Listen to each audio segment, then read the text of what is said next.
Welcome students, all of you, for this video class. I am going to describe about the left part of the induced breeding. As I left a description before turn hypophysis techniques. So there are different steps of hypophysis techniques that I want to describe here. तो जैसा कि मैंने बताया था कि induced breeding में जो technique अपनाते हैं उसे जो है हाइपोफाइसेशन टेक्निक नाम देते हैं। हाइपोफाइसेशन क्योंकि हाइपोफाइसिस क्योंकि पिट्यूटरी ग्लैंड को हाइपोफाइसिस कहते हैं। हाइपोफाइसिस यानी पिट्यूटरी ग्लैंड से जो एक्सट्रैक्ट जो निकालते हैं FSH और LH नामक हार्मोन को, तो उसी से ये सारा टेक्निक चल रहा है क्योंकि वो गैमेटोजेंसी, स्पर्मेटोजेंसी, oogenesis को प्रमोट करते हैं। तो इसीलिए इसका नाम हाइपोफाइसेशन टेक्निक नाम दिया गया। और इसमें जो है कि कई मेथड सामने आते हैं जो एक एक स्टेप करके आपको यहाँ पे डिस्क्राइब किया जाएगा। तो सबसे पहले जो स्टेप है वह स्ट्रिपिंग कहते हैं इसे। स्ट्रिपिंग में क्या करते हैं कि आप देखिए फिगर में दिखाया गया है, ये स्ट्रिपिंग मेथड के थ्रू इंड्यूस्ड स्पॉनिंग कराई जा रही है। फिगर में दिया है इंड्यूस्ड स्पॉनिंग बाय स्ट्रिपिंग के थ्रू इंड्यूस्ड स्पॉनिंग यानी ब्रीडिंग कराई जा रही है। तो इसमें आप देखेंगे क्या हो रहा है कि एक इंसान फिश लिया हुआ है और इस फिश के बेली पैपिला को ये जेंटली प्रेस कर रहा है और उससे जो है जो फिश सीड जो है वो कलेक्ट कर रहा है। वो एक प्लेट में इसकी फिश सीड जो इकट्ठी होती जा रही है। यानी अगर ये मेल है तो स्पर्म यहाँ पे स्टोर हो रहा है और अगर ये फीमेल है तो इसका एग जो है यहाँ पे ले लेते हैं। यानी फिश सीड को कलेक्ट किया जा रहा है, इसको स्ट्रिपिंग कहते हैं। तो इसमें देखें क्या होता है, in this method the eggs are forced out, यानी ज़बरदस्ती एक फोर्स में जो है ये काम किया जा रहा है। क्योंकि आर्टिफिशियल, पहले बताया कि आर्टिफिशियल फर्टिलाइजेशन के लिए या आर्टिफिशियल स्पॉनिंग मेथड है ये।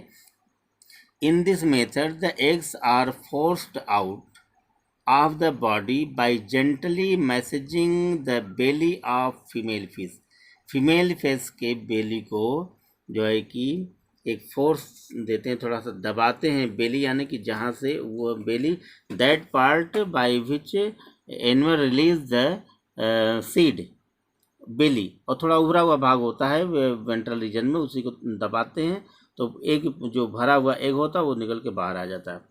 तो in this method the eggs are forced out of the body by gently massaging the belly of female fish के बेली को दबाते हैं। एक मैसेज यानी दबाव जब पड़ता है तो उसमें से जो एग होता है वो बाहर आ जाता है। The eggs are then mixed with milk similarly obtained from the mature male fish. और अगर इस तरह से एक मेल या फीमेल फिश से अगर ये एग को ले लेते हैं तो फिर उसी में, क्योंकि यहाँ इस प्लेट में अगर ये एग कलेक्ट हो गया तो फिर इसी में क्या करते हैं, फिर मैच्योर मेल फिश के स्पर्म को इसमें मिक्स कर देते हैं। तो जब मिक्स करेंगे तो फर्टिलाइज हो जाए, स्पॉनिंग हो जाती है, ब्रीडिंग हो जाती है कंप्लीट। और फिर उसके बाद इस प्रोसेस के से फर्टिलाइजेशन कंप्लीट हो जाता है। तो देखिए the eggs are then mixed with milk similarly obtained from the mature male fish. ठीक इसी तरीके से, इसीलिए यहाँ पे मेल फीमेल इस फिगर में नहीं दिया गया कि ये मेल फिश है या फीमेल फिश है। मेल है तब भी ये टेक्निक अपनाते हैं और फीमेल है तब भी, मेल फीमेल दोनों। तो उसको जो है सीड को कलेक्ट करते हैं, फिर उसको जो है उसी में अपोजिट सेक्स के सीड को मिक्स करते हैं। मिक्स करने के बाद इस आर्टिफिशियल फर्टिलाइजेशन प्रोसेस को कंप्लीट करते हैं। Mature male fish to complete the process of fertilization, इस तरह से फर्टिलाइजेशन प्रोसेस कंप्लीट हो जाता है। तो इस मेथड को स्ट्रिपिंग मेथड बोलते हैं। यानी ये पहला स्टेप है, फर्स्ट स्टेप है किसी भी फिश को जो है जो डिज़ायरेबल फिश है, जो फिश हम चाहते हैं उस ब्रूड फिश को, यानी जो ब्रीडिंग में पार्टिसिपेट करने वाले हों ब्रीडिंग लायक हो मैच्योर फिश हों, उनसे जो है कि उनके फिश सीड को कलेक्ट करते हैं। मेल फिश सीड और फीमेल फिश सीड को कलेक्ट कर लेते हैं, फिर उनको जो है कि आर्टिफिशियल जो है कि out of the body in any place या और in any container we mixed both seed and perform the and completed the process of fertilization. So it is also known as artificial spawning method. So it is the first step of the hypophysis technique, namely the stripping by which forcefully egg released by the gently massaging the belly of the female fish. After then eggs mixed with the milk similarly obtained mature male fish seed and completed the process of artificial fertilization और artificial spawning. तो इस तरह से stepping first step complete होता है। इसके बाद जो आर्टिफिशियल जो मेन मेथड है वो अप्लाई करते हैं, क्योंकि हाइपोफाइसेशन टेक्निक में कई स्टेप आते हैं। तो ये हाइपोफाइसेशन टेक्निक को स्टार्ट करने से पहले ये काम करना पड़ता है, तो इसे स्ट्रिपिंग बोलते हैं। इसके बाद आता है डिटेल में हम जो हाइपोफाइसेशन टेक्निक में क्या क्या स्टेप्स हैं उसे हम डिस्क्राइब करेंगे। तो जो है कि यहाँ देखिए हाइपोफाइसेशन टेक्निक्स या इसी को आर्टिफिशियल फर्टिलाइजेशन भी कहते हैं। किसी भी तरीके से ये हेडिंग दे सकता है एग्ज़ाम में, तो इसको ध्यान में रखना होगा। तो हाइपोफाइसेशन टेक्निक में क्या हो रहा है, जैसा कि हमने डिस्क्राइब किया पहले भी बता चुके हैं, हम उसी चीज़ को फिर दोहरा रहे हैं। Induced breeding is a technique whereby ripe fish breeders are stimulated by pituitary hormone introduction to breed in captivity। क्योंकि कोई भी फिश मेल हो चाहे फीमेल हो, वो जो मेंटली प्रिपेयर ब्रीडिंग के लिए तभी तैयार होता है जब उसके पिट्यूटरी ग्लैंड से पिट्यूटरी हार्मोन रिलीज होता है, यानी follicular stimulating hormone, luteinising follicular stimulating hormone, luteinizing hormone. तो ये दोनों हार्मोन जब रिलीज़ होते हैं, क्योंकि ये गोनाडोट्रोपिन हार्मोन है, तो ऑलरेडी जब वो रिलीज़ होंगे अपने समय पर बाय नेचुरल पावर, तो उससे पहले हम उन्हें एक ऐसा फोर्स देके या इस तरह का कुछ सिचुएशन देके रिलीज़ इंट्रोड्यूस करा के रिलीज़ करा सकते हैं, जिससे हम जब चाहें तब जो है ज़रूरत पड़ने पर हम स्पॉनिंग करा सकें, ब्रीडिंग करा सकें। यही तो इंट्रोड्यूस ब्रीडिंग है। दस stimulation promotes A timely release of sperms and eggs from ripe gonads, यानी कि समय पर ठीक राइट समय पर हम स्पर्म और एग को इस मेथड के थ्रू स्टिमुलेशन प्रमोट्स करके इसको रिलीज़ कर सकते हैं। यानी बाय नेचर जो होता है रिवर्स में, उससे आर्टिफिशियली हम जो है कि ये सिचुएशन क्रिएट करके फिश के साथ हम जो है करा सकते हैं। तो हाइपोफाइसेशन यानी इसके पेटू ग्लैंड पर प्रेशर क्रिएट करके। In simple word, spawning in fishes induced by some artificial breeding stimuli may be called induced breeding, यानी कि आर्टिफिशियल तरीके से डिफरेंट टाइप के स्टिमुलेशन क्रिएट करके, क्योंकि जब ब्रीडिंग सीजन आता है तो उसमें डिफरेंट टाइप के स्टिमुलेशन होते हैं फिश के एग रिलीज़ करने के लिए और स्पर्म रिलीज़ करने के लिए, यानी फिश रिलीज़ करने के लिए। जैसे हैवी रेन है या उस समय कुछ टेम्परेचर फैक्टर भी काम करता है, या जो वाटर करंट है वो अपोजिट डायरेक्शन में बहता है, तो उससे ये सब सिचुएशंस हैं जिनकी वजह से फिश को जो है एक सिचुएशन मिलता है, एक स्टिमुलाई मिलता है, क्रिएट होता है, एक वजह एक कारण महसूस होती है जिसके वजह से वो स्पर्म और एग को रिलीज़ करते हैं। तो इस तरह के आर्टिफिशियल ब्रीडिंग स्टिमुलाई को रिलीज़ करके या इस तरह फैक्टर जो है कि क्रिएट करके इंड्यूस्ड ब्रीडिंग फिश के साथ कराया जा सकता है। यही हाइपोफाइसेशन टेक्निक है। इसमें और डिटेल हम आगे लेके चल रहे हैं। तो इसमें देखेंगे हार्मोन इंजेक्शन, क्योंकि पिट्यूटरी ग्लैंड से हार्मोन रिलीज़ करते हैं, उसे में एक्सट्रैक्ट कर लेते हैं और फिर उसका इंजेक्शन बनाते हैं, फिर इंजेक्शन वही देते हैं फिश में। Hormone injection is the most common method of induced spawning. Induced spawning का जो सबसे मेन मेथड है वो हार्मोन इंजेक्शन का, हार्मोनल इंजेक्शन दिया जाता है फिश को, in which the pituitary extract injected into the ripe breeders.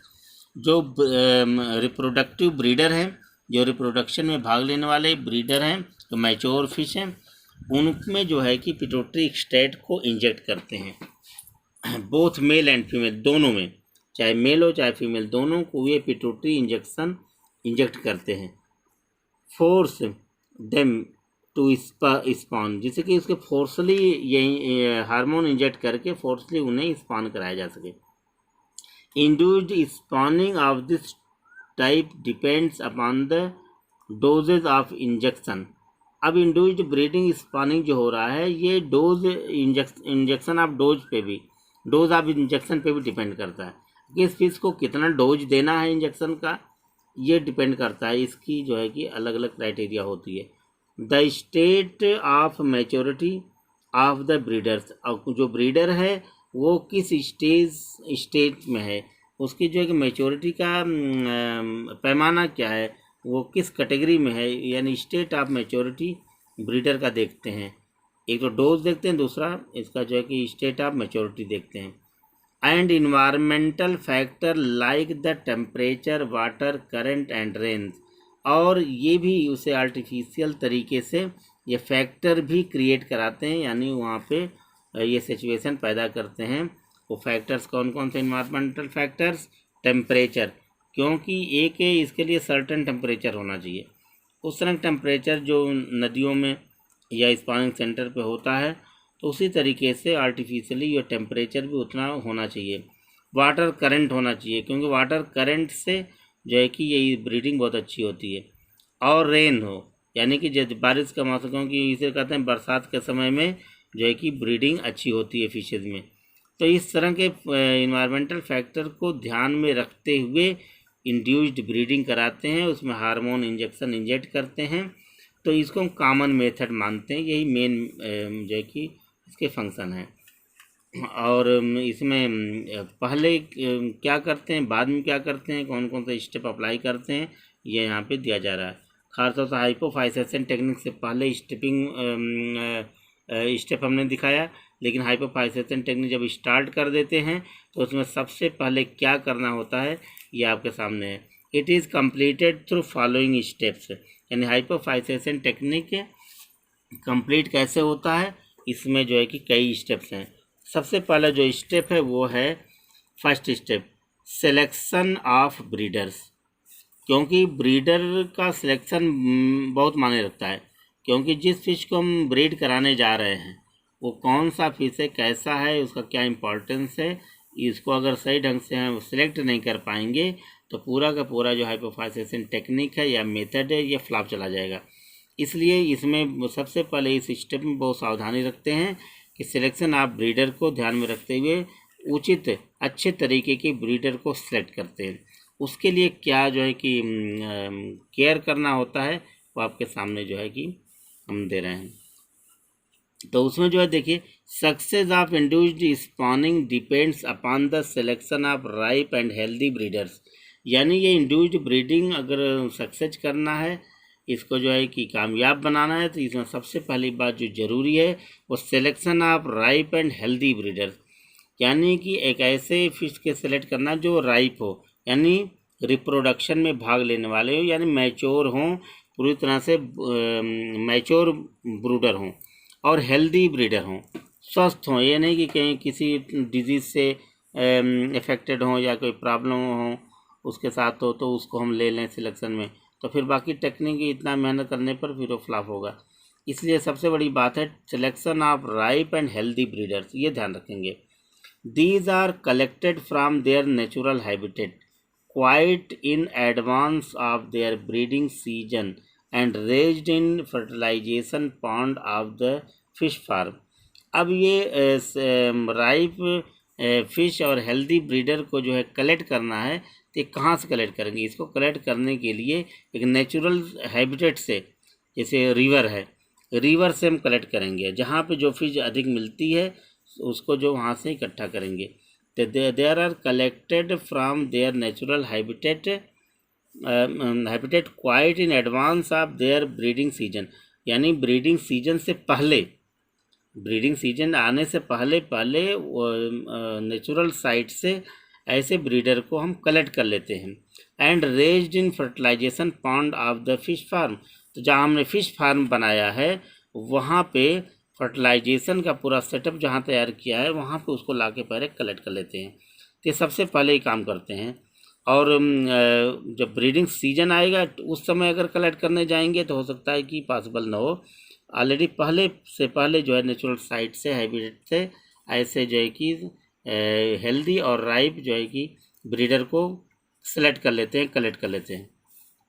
They are stored in pond from which the breeders of suitable age are selected and transferred to fertilization pond for induced breeding और spawning, यानी कि जब हम collect करके select करके जब इस fish को लाते हैं तो उसे एक पॉन्ड में स्टॉक करते हैं, फिर उसमें देखते हैं कि सूटेबल जो ब्रीडर्स हैं उनका एज क्या है, वो कितने, क्योंकि जब लाएंगे तो एज डिफरेंस भी होगा, क्योंकि कलेक्ट करते समय एक ही तरह के तो फिश हम कलेक्ट कर नहीं पाते हैं, तो इसलिए उसके एज के हिसाब से उनके अलग अलग स्टॉक करेंगे, अलग अलग टैंक में स्टॉक करेंगे।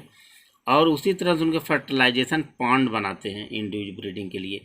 कम एज वाले उनको दूसरे टैंक में, ज़्यादा एज वाले उनको दूसरे टैंक में, जो मैच्योर उनको दूसरे टैंक में, इसलिए इनको अलग अलग जो है कि स्पॉनिंग टैंक में रखते हैं, ब्रीडिंग टैंक में रखते हैं।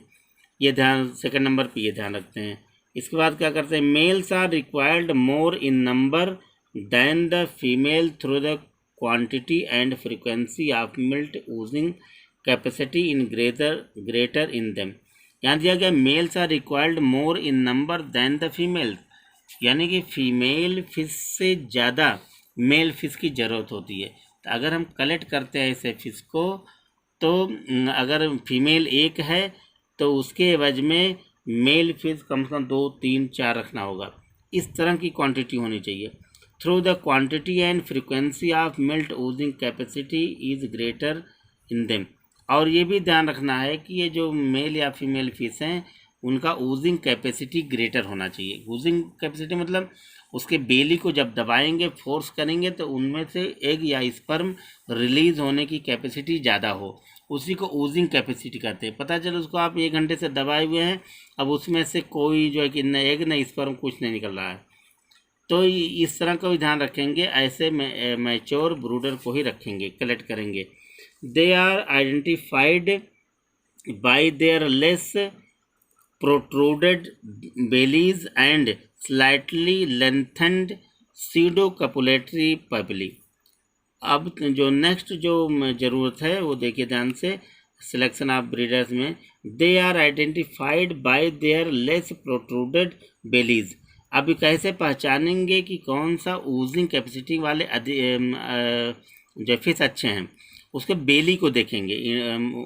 वेंट्रल रीजन में जो बेली होती है थोड़ा उभरा हुआ भाग होता है, जहाँ से ये एक स्पर्म यानी कि फिश जो है कि रिलीज़ होता है। जैसा इस फिगर में दिखाया गया है, अभी हमने आपको दिखाया है कि ये जो यहीं पे बेली होती है, यहाँ से ये रिलीज़ होता है। तो बेली को देख लेते हैं कि इसकी जो बेली है इस फिश की, चाहे मेल चाहे फीमेल दोनों में होते हैं, they are identified by their less protruded बेलीज।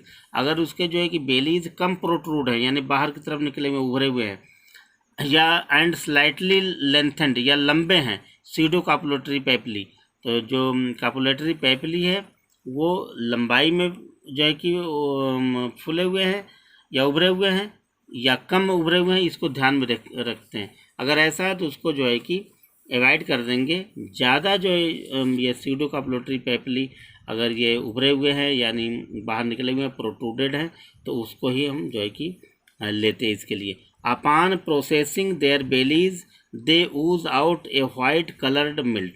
और जब इसकी बेली को जब उसके दबाते हैं तो क्या होता है, उस बेली से जो है कि वाइट कलर का सफ़ेद रंग के जो है मिल्ट यानी कि ऊजिंग यानी एग या स्पर्म जो होंगे, एग या स्पर्म दोनों ही वाइट कलर के होते हैं, वो जो है बाहर आने लगते हैं बहुत तेज़ी से, फोर्सली जो है कि वो निकल के बाहर गिरने लगते हैं, उसकी ऊज बोलते हैं, यानी जल्दी जल्दी बाहर आना लिक्विड फार्म में। They give out eggs from the vent where pressed gently on abdomen। और जब उसके एब्डोमेन को आराम से दबाते जाते हैं तो उसमें से एक जो है वो धीरे धीरे बाहर निकलता चला जाता है।